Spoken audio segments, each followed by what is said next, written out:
இளைய தலைமுறையினரிடம் அரசியல் விழிப்புணர்வு இருக்கிறதா, இல்லையெனில் அதன் காரணம் என்ன என்பது குறித்து தென்காசி மாவட்டம் ஆலங்குளம் பகுதி மக்கள் தெரிவித்த கருத்துக்களை தற்பொழுது பார்க்கலாம்.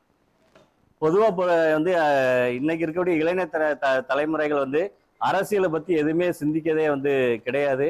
அவங்களுக்கு ஜாலியா இன்னைக்கு என்னென்னலாம் தேவைப்படுதோ, இல்லை இன்னைக்கு எது சந்தோஷமா இருக்கோ அதைத்தான் மெயினா அவங்க கொண்டாடிட்டு இருக்காங்க.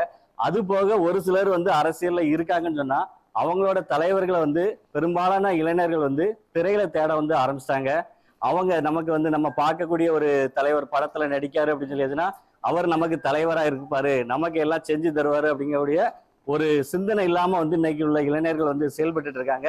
அவங்கள நல்வழிப்படுத்துறதுக்கு என்ன பண்ணணும்னா பெற்றோர்கள் தான் முதல்ல முக்கியத்துவம் கொடுத்து அந்த பிள்ளைங்களுக்கு முக்கியத்துவம் கொடுத்து இந்த அரசியலுக்கு இந்த நாட்டுக்கு யாரு நல்லது செய்வாங்க, எந்த கட்சி நல்லது செய்யும், எந்த கட்சி என்ன திட்டம் கொண்டாந்துருக்கு, அதனால நம்ம குடும்பம் என்ன பயனடைஞ்சிருக்கு அப்படிங்கிறத இளைஞர்களுக்கு கண்டிப்பா சொல்லி கொடுக்கணும். அப்படி சொல்லி கொடுத்து அவங்க விழிப்புணர்வு ஏற்பட்டா மட்டும்தான் தலைவர்களை திரையில தேடாம சமூகத்துல யாரு நமக்கு நல்லது பண்ணுதாங்களோ அவங்கள தலைவரா ஏத்துக்கிட்டு இந்த சமூகமும் நல்லா இருக்கும், இளைஞரும் நல்லா இருப்பாங்கிறது தெரிவித்துக்கொள்ளும். இன்றைக்குள்ள இளைஞர்கள் மத்தியில் குறிப்பாக இளைஞர்கள் அவங்களுக்கு அரசியல் விழிப்புணர்வுங்கிறது ரொம்ப இல்லை. என்ன காரணம்னா சமூக வலைதளங்கள், அடுத்ததாக யாருமே இந்த வரைக்கும் செய்திகள் கேட்பதில்ல, குறிப்பாக பத்திரிகைகள் எதுவும் படிப்பதில்லை.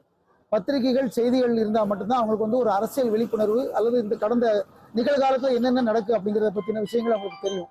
அந்த மாதிரி அவங்க எந்த விஷயங்களும் அவங்க இன்னைக்கு தெரிஞ்சுக்கிறதுனால அரசியல் விழிப்புணர்வுங்கிறது அவங்களுக்கு ரொம்ப ரொம்ப குறைவு. கண்டிப்பாக அரசியல் விழிப்புணர்வு வேண்டும். அவங்க எல்லாத்தையும் நாட்டு நடப்புகளை படிச்சிருந்தா தெரிஞ்சிருந்தா மட்டும்தான் அரசியல் விழிப்புணர்வு வரும்போது என்னுடைய கருத்து.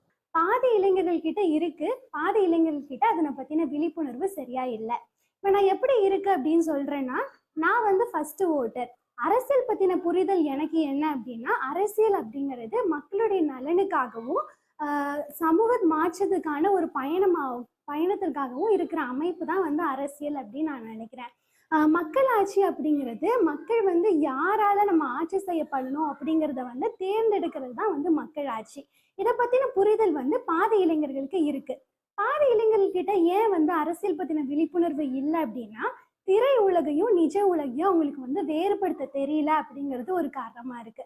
இன்னொரு காரணம் என்ன அப்படின்னு பார்த்தோம்னா, அவங்களுக்கு அரசியல் பத்தின தவறான புரிதல் இருக்கு. நெகட்டிவ் ஒப்பீனியன் ரொம்ப காமனா இருக்கு யங்ஸ்டர்ஸ்க்கு, அது ஒரு காரணம்.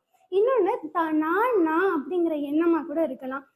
நான் நல்லா இருக்கணும், நான் ஃபாரின்ல போய் செட்டில் ஆகணும், இந்த மாதிரி எண்ணங்கள் என்ன பண்ணுது அப்படின்னா சமூகத்தை பத்தின சிந்தனை, அக்கறை ரெண்டுத்தையுமே குறைச்சிருது. எப்படி அரசியலை பத்தின விழிப்புணர்வை இளைஞர்கள் மத்தியில அதிகப்படுத்துறது அப்படின்னு பார்த்தோம்னா, அரசியல் பத்தின சரியான புரிதலையும் மக்களாட்சியை பத்தின முக்கியத்துவத்தையும் தெரிஞ்சுக்கிறது மூலயமாவும் எடுத்துரைக்கிறது மூலயமாவும் நம்ம இதை அதிகப்படுத்தலாம். வெறும் சுதந்திரத்தை மட்டும் கொண்டாடாம கடமை உணர்ச்சி விழிப்புணர்வோட கூடிய சுதந்திரத்தை கொண்டாடணும்னா இளைஞர் மத்தியில விழிப்புணர்வு அதிகமாகும் நினைக்கிறேன்.